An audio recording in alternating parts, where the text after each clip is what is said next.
தொடர்ந்து காவிரி தொழில்நுட்ப குழுவின் ஆய்வறிக்கையில் தமிழகத்திற்கு எவ்வளவு தண்ணீர் திறந்துவிட வேண்டும் என்கின்ற பரிந்துரை இடம்பெறவில்லை என்கின்ற தகவல்கள் வெளியாகியுள்ளன. இது குறித்த கூடுதல் விவரங்களை எமது செய்தியாளர் அரவிந்திடம் தொலைபேசி வாயிலாக கேட்கலாம்.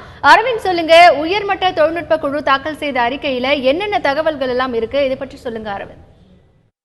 காவிரி விவகாரத்தில் உச்சநீதிமன்றம் ஒரு உயர்மட்ட தொழில்நுட்ப குழுவை 2 மாநிலங்களுக்கும் சென்று ஆய்வு செய்து அதன் அடிப்படையில் ஒரு அறிக்கையை தாக்கல் செய்ய உத்தரவிட்டிருந்தது. அதன் அடிப்படையில் சென்ட்ரல் வாட்டர் கமிஷனின் தலைவர் GS ஜா தலைமையில் காவிரி உயர்மட்ட தொழில்நுட்ப குழுவானது தமிழகம் மற்றும் கர்நாடகா 2 மாநிலத்துக்குமே சென்று ஆய்வு நடத்தியது. இந்நிலையில் அந்த ஆய்வின் அறிக்கை தற்போது வெளியாகியுள்ளது. அதில் தற்போது நமக்கு கிடைத்த தகவல் படி தமிழகத்திற்கு எவ்வளவு தண்ணீரை திறந்துவிட வேண்டும் என எந்த இடத்திலேயுமே காவிரி அந்த உயர்மட்ட தொழில்நுட்ப குழு எந்த இடத்திலுமே பரிந்துரை செய்யவில்லை என்ற தகவல் வெளியாகியுள்ளது.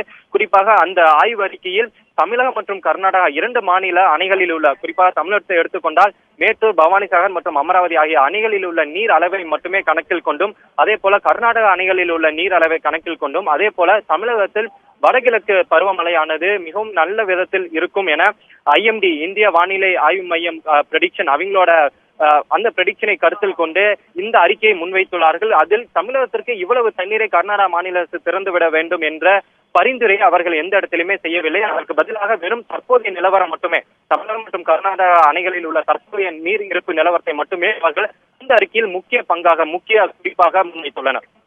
அரவிந்த், இந்த அறிக்கை எப்போது உச்சநீதிமன்றத்தில் தாக்கல் செய்யப்பட இருக்கிறது?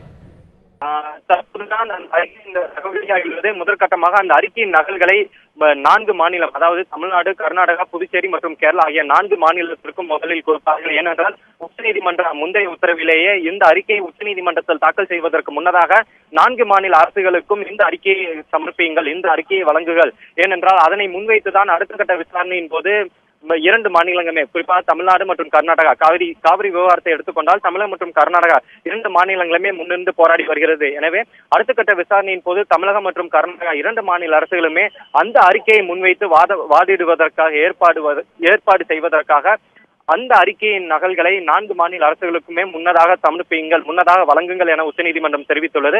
அதன் அடிப்படையில் இன்னும் சற்று நேரத்தில் 4 மாநில அரசுகளுக்குமே காவிரி அந்த தொழில்நுட்ப குழுவின் அறிக்கை தற்போது வழங்கப்பட உள்ளது. அதனைத் தொடர்ந்து இந்த அறிக்கை நாளை உச்சநீதிமன்றத்தில் விசாரணையின் போது தாக்கல் செய்யப்படுவதற்கான வாய்ப்புள்ளதாக இங்குள்ள தகவல்கள் தெரிவிக்கின்றன.